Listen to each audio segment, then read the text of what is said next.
नमस्कार बच्चों। आज हम आपकी पुस्तक व्यवसायिक अध्ययन के भाग 1 का 8वां अध्याय नियंत्रण पढ़ने जा रहे हैं। बच्चों, यह अध्याय आपके विषय में जो आप प्रबंधन की प्रक्रिया को पढ़ रहे हैं उसका आखिरी अध्याय है। आपने इससे पहले प्रबंधन की प्रक्रियाओं में 4 अध्याय पढ़े हैं, जिनमें नियोजन, संगठन, भर्ती व निर्देशन रहे। आप में अभी तक इस बात की समझ स्थापित हो गई होगी कि प्रबंधन या किसी भी प्रबंधक के द्वारा किया जाने वाला कार्य एक कई कार्यों की श्रृंखला द्वारा बनने वाला कार्य है। कोई भी प्रबंधक अपने कार्यकाल में एक प्रबंधक के तौर पर जो कार्य करता है उसे इन विभिन्न चरणों में वर्गीकृत किया जाता है। अर्थात कोई भी प्रबंधक किसी भी प्रकार के दिए गए कार्य को पूरा करने के लिए इन सभी चरणों से गुजरता है। सबसे पहले वो नियोजन करता है। नियोजन में वो योजनाएं बनाता है, उद्देश्य निर्धारित करता है, विभिन्न विकल्पों को ढूंढता है, उनमें से सर्वश्रेष्ठ विकल्प को चुनता है, उसके द्वारा काम का क्रियान्वयन करता है। फिर काम को करने के लिए अपनी संस्था में एक संगठन या सांगठनिक ढांचा तैयार करता है। उस ढांचे में विभिन्न पद, विभिन्न लोगों के पदों का निर्धारण करता है। उन पदों के लिए विभिन्न प्रकार के लोगों यानी कर्मचारियों की भर्ती करता है। इसके पश्चात भर्ती किए गए कर्मचारियों के द्वारा काम को करवाने के लिए उन्हें निर्देशित करता है। हमने पिछले अध्याय में देखा कि निर्देशित करने के लिए एक प्रबंधक कई तरह के काम करता है, जैसे कि वह पर्यवेक्षण भी करता है, इसके अलावा वो मार्गदर्शन करता है, वो अभिप्रेरणा देता है, वो अपनी नेतृत्व शैली के द्वारा अपने दल को, अपनी टीम को या अपने कर्मचारियों को साथ लेकर आगे की ओर बढ़ता है। वह समस्याएं आने पर या समय समय पर तरह तरह के संचार माध्यमों द्वारा उनसे संप्रेषण करता है। तो इस प्रकार इन अनेक चरणों से गुजरते हुए एक प्रबंधक अपने कार्य की एक एक कड़ी को जोड़ते हुए संगठन को उसके उद्देश्यों की ओर लेकर जाता है। अब नियंत्रण का जो अध्याय है वह इसलिए महत्वपूर्ण हो जाता है क्योंकि यदि कोई प्रबंधक सही समय पर सही तरीके से कार्य की प्रगति की जांच ना करे और होने वाली कमियों को समय पर नियंत्रित ना करे, तो इससे पहले के किए गए सभी कार्य, सभी चरण और सारी मेहनत एक तरह से व्यर्थ हो जाएगी। नियंत्रण एक बहुत ही महत्वपूर्ण कार्य है। इसमें अधीनस्थों से नियोजित परिणामों की इच्छा रखने के लिए या उन इच्छाओं की पूर्ति के लिए प्रबंधक उनके क्रियाकलापों पर नियंत्रण रखता है, उनकी जांच करता है। दूसरे शब्दों में हम कह सकते हैं कि नियंत्रण संगठन में नियोजन के अनुसार क्रियाओं को निष्पादित करने से जुड़ा हुआ है। नियंत्रण का ही चरण है जहां पर एक प्रबंधक यह सुनिश्चित करता है कि जो योजनाएं पहले बनाई गई थी, जो उद्देश्य पहले रखे गए थे, उन उद्देश्यों की तरफ और उन योजनाओं की ओर क्या हमारा संगठन और हमारे कर्मचारी सही तरीके से अग्रसर हैं? क्या हम समय पर अपने उद्देश्यों को प्राप्त कर पाएंगे? क्या हमारे कार्य हमारी योजनाओं के अनुरूप चल रहे हैं या नहीं? और यदि नहीं चल रहे हैं तो उसकी क्या वजहें हैं? उसकी में क्या कमियां आ रही हैं? उन कमियों को दूर कैसे किया जाए? उसके लिए क्या कदम उठाए जाएं ताकि हम समय पर और सही तरीके से कुशलतापूर्वक अपने उद्देश्य पूरे कर सकें। इसलिए नियंत्रण को एक बहुत ही महत्वपूर्ण कार्य समझा जाता है। इस अध्याय में हम बहुत छोटी-छोटी बारीकियों पर चर्चा करते हुए नियंत्रण के कई पहलुओं को जानेंगे। हम देखेंगे कि नियंत्रण क्यों इतना महत्वपूर्ण है, उसमें क्या कमियां हैं, क्या नियंत्रण की प्रक्रिया पूरी तरह से एक सर्वश्रेष्ठ प्रक्रिया है जो हमें सभी समस्याओं का समाधान देगी। नियंत्रण कैसे किया जाए, उसमें क्या-क्या कदम या चरण आते हैं, वह नियंत्रण करने की विधियां क्या हैं। तो आइए शुरू करते हैं और इस समझ के साथ आगे बढ़ते हैं कि नियंत्रण किसी भी प्रकार के प्रबंधन के लिए बहुत ही महत्वपूर्ण है। नियंत्रण हर तरह के संगठन में और हर स्तर के प्रबंधक के लिए एक अनिवार्य कार्य है। इसलिए यह कहना गलत नहीं होगा कि प्रबंधन में नियंत्रण एक सर्वव्यापी कार्य है, यानी हर जगह, हर संगठन में हर तरह के प्रबंधक को नियंत्रण करना पड़ता है। यह प्रत्येक प्रबंधक का प्राथमिक कार्य भी है। प्रबंधक का कोई भी स्तर हो, चाहे वो शीर्ष, मध्यम या निम्न स्तर हो, सभी प्रबंधकों को अपने अधीनस्थ कर्मचारियों की क्रियाओं को नियंत्रित करने के लिए यह कदम उठाना पड़ता है। लेकिन कई बार नियंत्रण को प्रबंध के प्रक्रिया का अंतिम चरण मान लिया जाता है। ऐसा करना भूल होगी। कहने का तात्पर्य यह है कि नियंत्रण करने के बाद एक प्रबंधक का कार्य खत्म नहीं हो जाता। नियंत्रण करने के बाद एक प्रबंधक पुनः अपने इस चक्र में वापस जाता है और वह नियोजन से वापस शुरू करता है, यानी नियंत्रण और नियोजन आपस में जुड़े हुए हैं। इस पर भी हमें चर्चा करनी चाहिए। जैसा कि मैंने कहा, नियंत्रण किसी भी प्रबंधन के लिए या प्रबंधक के लिए अंतिम कार्य नहीं हो सकता। इसे समझने के लिए हमें नियंत्रण और नियोजन में संबंध समझना होगा। नियोजन, जो कि प्रबंधन का पहला कदम या चरण है, और नियंत्रण, जो कि कहने को उसका आखिरी चरण है, ये दरअसल आपस में वापस मिलते हैं। नियंत्रण के बाद पुनः हमें नियोजन पर जाना होता है। दोनों एक दूसरे से बहुत प्रत्यक्ष रूप से जुड़े हुए हैं। आइए जरा इस बात को समझते हैं। अब मान लीजिए एक प्रबंधक किसी कर्मचारी के कार्यों को नियंत्रित करना चाहता है। वह देखना चाहता है कि यह कर्मचारी दिए गए कार्य को कर रहा है कि नहीं। अब मेरी बात में ही यह शब्द शामिल है कि दिए गए कार्य को कर रहा है कि नहीं। अब यदि क्या कार्य दिया गया था वह ही स्पष्ट नहीं होगा, यदि कर्मचारी को दिया गया उद्देश्य ही स्पष्ट नहीं होगा, तो हम नियंत्रण किस बात का करेंगे। और यह उद्देश्य कब निर्धारित होता है? यह नियोजन की प्रक्रिया में निर्धारित होता है। यानी जब हम नियोजन करते हैं तो हम उद्देश्य निर्धारित करते हैं। हम यह सोचते हैं कि हमें क्या प्राप्त करना है, हमें किस ओर बढ़ना है, और उसके अनुसार कर्मचारियों को कार्य दिए जाते हैं। अब बिना नियोजन के हम नियंत्रण किस बात का करेंगे? बिना नियोजन के तो नियंत्रण अर्थहीन होगा। एक प्रकार से इसमें कोई दृष्टि नहीं होगी। हम कुछ देख नहीं पाएंगे कि हमें किस चीज का नियंत्रण करना है। हम यह नहीं बता पाएंगे कि कर्मचारी काम ठीक से कर रहे हैं या नहीं, क्योंकि हमें ये पता ही नहीं है कि काम करना क्या था या उद्देश्य क्या था। उसी तरह बिना नियंत्रण नियोजन भी दृष्टिहीन है, क्योंकि यदि आपने योजनाएं बना ली लेकिन आप समय समय पर यह नहीं देख रहे कि योजनाएं ठीक प्रकार से क्रियान्वित हो रही हैं कि नहीं, हम अपने योजनाओं की तरफ बढ़ रहे हैं और हमारे कर्मचारी उसके अनुसार काम कर रहे हैं कि नहीं, यह देखने के लिए नियंत्रण जरूरी है। यदि हम नियंत्रण नहीं करेंगे तो योजनाएं बनाने का क्या फायदा।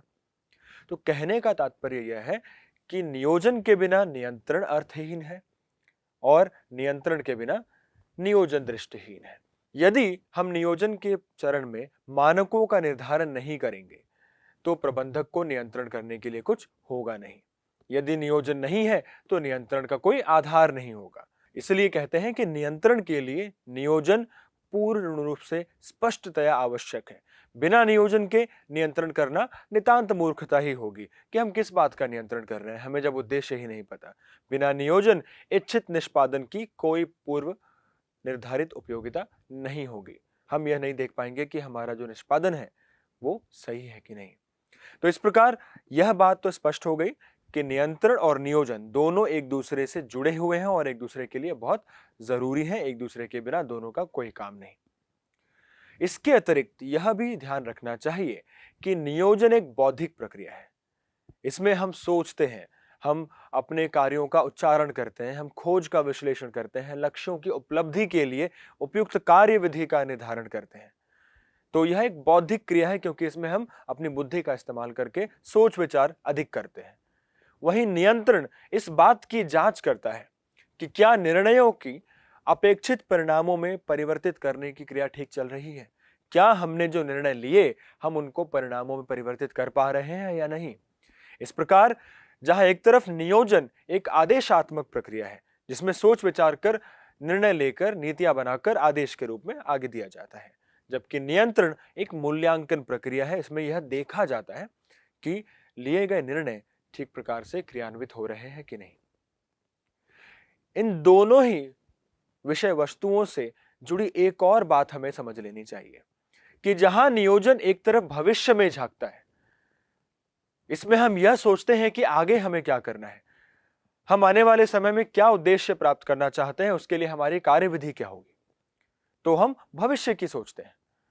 वही नियंत्रण एक निश्चित समय अवधि के बाद उस अवधि में किए गए कार्यों की जांच करता है। तो नियंत्रण पीछे की ओर क्रिया का अवलोकन करता है। नियोजन भविष्य के लिए किया जाता है, जिसका आधार भविष्य की दशाओं में भविष्यवाणी के ऊपर निर्धारित होता है। तो वही नियंत्रण पीछे की ओर देखता है। अतः नियोजन में आगे देखना सम्मिलित है, इसलिए यह प्रबंध का दूरदर्शी कार्य कहलाता है। इसके विपरीत नियंत्रण में भूतपूर्व क्रियाओं की शव परीक्षा यानी पोस्टमार्टम किया जाता है, जो इस बात का पता लगाती है कि मानकों में कहां कहां विचलन है, क्या कमियां हमारे काम पर रह गई, यानी नियंत्रण पीछे देखने वाला कार्य है। लेकिन यह बात भी समझ लेनी चाहिए कि हम केवल यह नहीं कह सकते कि नियोजन पूरी तरह से भविष्य पर आधारित है और नियंत्रण पूरी तरह से भूत पर आधारित है, बल्कि दोनों ही चीजें भविष्य और भूत दोनों से जुड़ी हुई हैं। जैसे कि नियोजन भविष्य पर आधारित है, यह तो बहुत स्पष्ट है कि हम आगे की योजनाएं बनाते हैं। लेकिन जरा सोचिए, क्या हम आगे की योजनाएं पीछे की गलतियों से सीखे बिना बना सकते हैं? और यदि बनाएंगे तो क्या वो सही योजनाएं होंगी? योजनाएं बनाने के लिए हमें बीते गए समय में अपने किए गए कार्यों का अवलोकन करना होता है। हमें उनसे सीख लेकर फिर आगे योजनाएं बनानी होती हैं। तो हुआ ना, नियोजन भी पीछे देखकर फिर आगे की तैयारी, यानी नियोजन में भी हम भूतकाल और भविष्यकाल दोनों के बारे में सोचते हैं। ठीक उसी तरह नियंत्रण, जहां एक तरफ भूतकाल में किए गए कार्यों की जांच पड़ताल है, लेकिन वहीं नियंत्रण से निकले परिणाम हमें भविष्य के लिए तैयार करते हैं। तो नियंत्रण भी कहीं ना कहीं भविष्य से जुड़ा हुआ है। तो दोनों ही, नियोजन और नियंत्रण, भूत और भविष्य दोनों से जुड़े हुए हैं। तो इस प्रकार हमने नियोजन और नियंत्रण से जुड़ी हुई 3 बातों को समझा। सबसे पहली बात कि नियोजन बिना नियंत्रण अर्थहीन है और नियंत्रण बिना नियोजन दृष्टिहीन है। दोनों एक दूसरे को पूरा करते हैं, एक दूसरे के पूरक हैं। दूसरी बात, नियोजन जहां एक तरफ बौद्धिक क्रिया है, जहां ये आदेशात्मक क्रिया है, वहीं नियंत्रण एक प्रकार की मूल्यांकन क्रिया है। तीसरी बात, नियोजन और नियंत्रण दोनों ही भविष्य और भूत दोनों को लेकर चलते हैं। यह समझने के बाद अब हम और अच्छे से इस बात को समझ सकते हैं कि नियंत्रण कितना महत्वपूर्ण है। नियंत्रण के बिना हमारे प्रबंधन की पहली क्रिया ही अर्थहीन हो जाएगी। इसलिए नियंत्रण को बहुत अच्छे से सोच समझकर किया जाना चाहिए, समय समय पर किया जाना चाहिए। आइए अब आगे बढ़ते हैं और नियंत्रण के कुछ और पहलुओं पर भी चर्चा करते हैं। अभी तक यह बात तो हम समझ ही चुके हैं कि नियंत्रण कितना महत्वपूर्ण है, लेकिन आइए इसके महत्व को कुछ बिंदुओं के द्वारा और अच्छे से समझते हैं। सबसे पहली बात कि नियंत्रण संगठनात्मक लक्ष्यों की प्राप्ति में सहायता करता है। जो लक्ष्य व उद्देश्य हमने पहले निर्धारित किए वह पूरे किए जा रहे हैं और हम उसके तरफ सही समय पर सही तरीके से अग्रसर हैं या नहीं, इसकी पुष्टि नियंत्रण के जरिए होती है। दूसरा, नियंत्रण मानकों की यथार्थता को जांचता है। इसका अर्थ यह हुआ कि नियोजन के समय हमने जो उद्देश्य या मानक निर्धारित किए थे, जिनके आधार पर हम नियंत्रण करते हैं, नियंत्रण के बाद हमें कई बार यह भी पता लग जाता है कि वो मानक ठीक थे कि नहीं। मान लीजिए हमने किसी दल या किसी कर्मचारी के लिए 1 महीने में 100 इकाइयों के उत्पादन का लक्ष्य रखा। हमने जब जांच की तो हमने पाया कि उत्पादन 100 का नहीं बल्कि 80 से 90 के बीच का हो रहा है। हमने सभी तरह की कोशिशें की, बार बार देखा, लेकिन बार बार यह पाया गया कि उत्पादन 80 से 90 इकाइयों का ही हो पा रहा है। इसके आधार पर आप यह सोच या कह सकते हैं कि हो सकता है सारी कोशिशों के बावजूद उत्पादन इतना ही हो पाए, शायद हमारी या हमारे कर्मचारियों की क्षमता ही इतनी हो। तो ऐसे में जो 100 इकाइयों का हमने मानक निर्धारित किया या जो उद्देश्य निर्धारित किया, कहीं ना कहीं उसमें कुछ त्रुटि है, हमें उसे ठीक करना चाहिए। इसका विपरीत भी हो सकता है। यदि हमने मानक 100 इकाइयों का रखा है और हर बार उत्पादन इससे बहुत अधिक हो रहा है, तो हमें अपने मानक को और बढ़ाने की आवश्यकता होगी। तो इस प्रकार नियंत्रण करने के बाद, जांच पड़ताल करने के बाद हम अपने मानकों की यथार्थता को भी आंक सकते हैं। इसके अतिरिक्त नियंत्रण कर्मचारियों की अभिप्रेरणा में सुधार लाता है। यह कर्मचारियों को अभिप्रेरित करता है, मोटिवेट करता है, क्योंकि यदि हमारे संगठन में नियंत्रण की विधियां अच्छी तरह से लागू होती हैं तो हमारे कर्मचारियों को यह पता रहेगा कि उन्हें कितना काम करना है, उन्हें मानक पता रहेंगे, उन्हें यह भी पता रहेगा कि यदि उन्होंने मानकों से आगे बढ़कर काम किया तो नियंत्रण के पश्चात उन्हें इसकी शाबाशी मिलेगी, उन्हें इसके बदले में उपहार मिल सकते हैं या अन्य प्रकार के फायदे उन्हें हो सकते हैं। तो ऐसे में कर्मचारी सदा अपने काम को उठाकर रखने की कोशिश करते हैं। इसके अतिरिक्त ऐसे कर्मचारी भी होते हैं जो कई बार असहयोग का व्यवहार दिखाते हैं, जो निष्क्रिय होते हैं, जो अकर्मण्य होते हैं, जो कई बार ठीक से काम नहीं करते।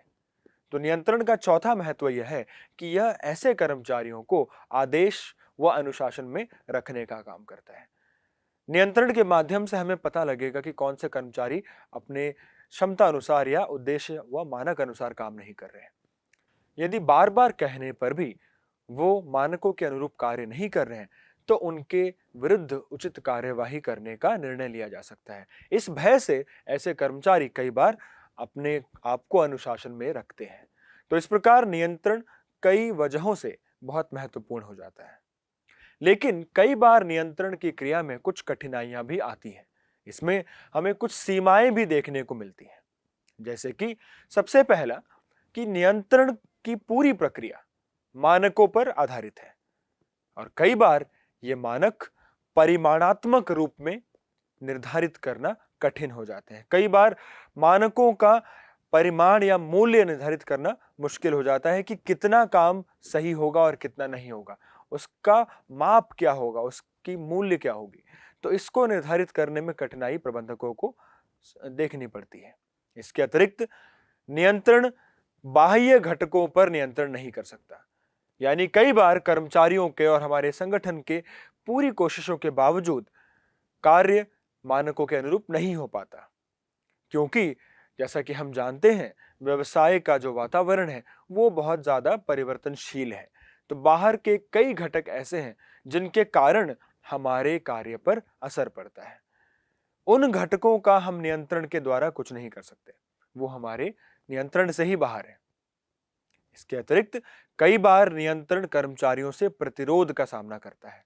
यानी यदि नियंत्रण के विधियां बहुत ज्यादा कठोर हैं, तो कई बार कर्मचारी उसका प्रतिरोध करते हैं। कठोर ना भी होने पर कई बार कर्मचारियों की यह नीति होती है या उनका यह व्यवहार होता है कि वो नियंत्रण का विरोध करते हैं। वो ये पसंद नहीं करते कि उनके ऊपर इतनी ज्यादा निगरानी रखी जा रही है, व उनके ऊपर इतना ज्यादा रोक टोक किया जा रहा है।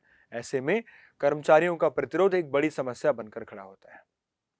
अंत में नियंत्रण कई बार एक महंगा सौदा भी साबित होता है, क्योंकि नियंत्रण करने की जो विधियां हम आगे सीखेंगे, हम देखेंगे, उसके लिए बहुत सारे खर्चे, बहुत सा समय लगाना पड़ता है।